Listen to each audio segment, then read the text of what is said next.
Hey, what's going on, guys? Indy here with Ultimate Tour Reviews, and today we're taking a look at Metabo HPT's all-new Sawhorses.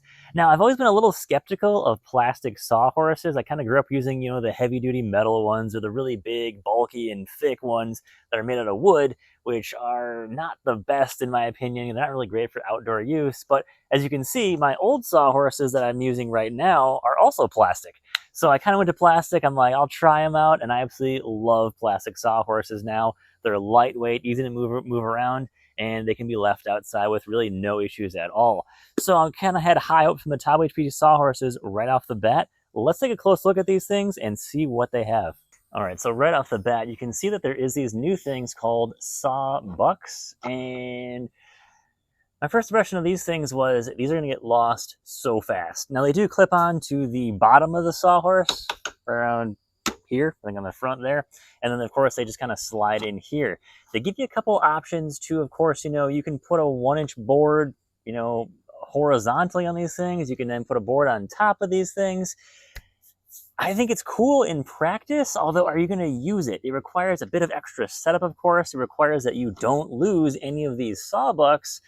And I don't know. To me, it seems like a bunch of extra steps that, the Sawhorse is trying to fix when it's already the solution to the problem.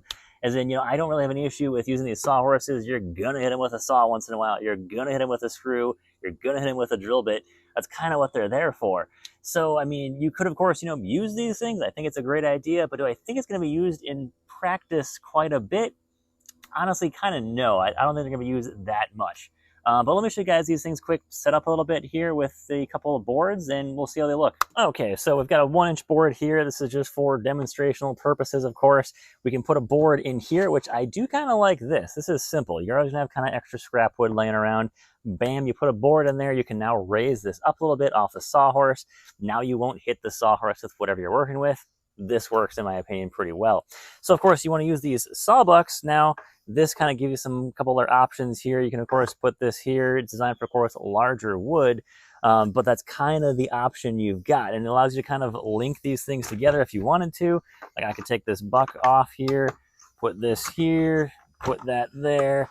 Now I've got these things kind of linked together. There's kind of a lot of cool options you can do with this thing that kind of make a lot of sense. I don't know, these SawBucks, I don't know. I need to kind of maybe use these more to figure out if I like them or not. I just see them getting lost really easily. Let me show you guys a little more of the detail about how these go on and off. They just kind of slide in there, come off, and then, of course, they slide here. They don't really clip on. They kind of slide in there, and that's about it. I can see these getting lost so easily. You take these from a job site to job site, and this is going to go just, you're going to lose these things so fast. That's kind of what I see there. So, yeah, I don't necessarily see these things being the best idea, but oh well. Okay, let me show you guys something that's a little bit concerning with these Sawhorses. I got the Metabo HPT right here, and I've got the, I don't even know what kind this is, just folding Sawhorse to my left here. Just a cheap one. One of my clients gave me these two for free, and I'm like, cool, But one of the big things is these Sawhorses do not open very far, meaning they don't give you a lot of stability. Think of like an A-frame ladder. The farther it opens, the more stability you have, the more it's going to resist tipping, of course. Well, the Metabos, they don't open very far. As you can see, big difference here between these and these. So the stability of the Metabos, not the best. I don't know why they did that exactly.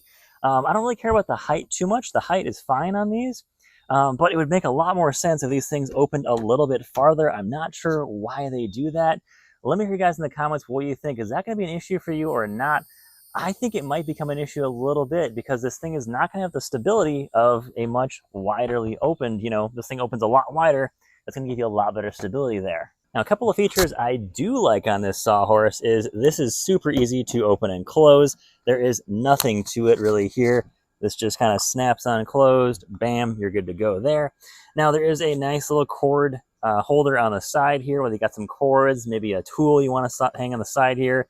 That's ready to go for you there. So that is nice, definitely there. Because all it takes to close this thing, quick pop up, there you go. You can store this thing relatively easily. And these things are about 10 pounds or less. They're actually really light, really maneuverable. I do wish they had a way to lock closed. They do kind of open and close, relatively easily without much there. Maybe magnets would be my best option to close these things up nicely. There is some nice anti-skid feet on here, but as you can tell, they already are starting to wear pretty quick from me just using these things outside for a couple of days now. So I would like to see some beefier feet on these things. That would be nice. Maybe magnets in here to keep these things, you know, somewhat closed. Some resistance there would be nice. But that's about it. All right, let's talk weight now. So Metabo HPT is ranking these things, or rating these things, at 1,200 pounds per set. So that's about 600 pounds per sawhorse. Well, the old ones I've got are only at 375 pounds per sawhorse. So that's about double for these Metabos. I don't know how Metabo HPT is doing it, but they're getting about double the weight on these sawhorses, which is just crazy. I mean, that's like you could be cutting, you know, stone on these things and they wouldn't have an issue at all. You got to put a big heavy miter saw on these things. You're stacking wood on these things. These things are definitely going to be holding up quite nicely. All right, so at the end of the day, is this worth throwing away your old sawhorses for? I don't think so. Unless you have already plastic sawhorses like I've got, I think these are actually a fantastic upgrade from older wood and metal sawhorses. Are they a great deal for what they are? Definitely. Are there going to be some weird stuff you may or may not use, like these new SawBucks? I think they're kind of experimental. I don't really see them being super useful. I could see these things getting lost pretty quick as they fly off. Well, you're not going to be able to find them that easily. And especially moving these things around a job site quite a bit, yeah, these are going to definitely pop off and you're not ever going to find them again, unfortunately. Well, all right, guys. Thanks for watching, and thanks for checking out Metabo HPT's latest sawhorses. I think they're overall a pretty good buy if you want plastic sawhorses. In my opinion, I love plastic sawhorses. They hold up fantastic outside. They're super light, super portable, and they hold a ton of weight. Kind of what more could you ask for, really? I'm not a fan of paying, you know, double for the metal sawhorses that can, of course, rust outside. And, of course, they're not as portable, not as light. And, of course, they can much easier to bend out of shape, where plastic usually stays pretty rigid and of course it just cracks instead. So guys, thanks for watching, take care, have a great day, and stay safe out there.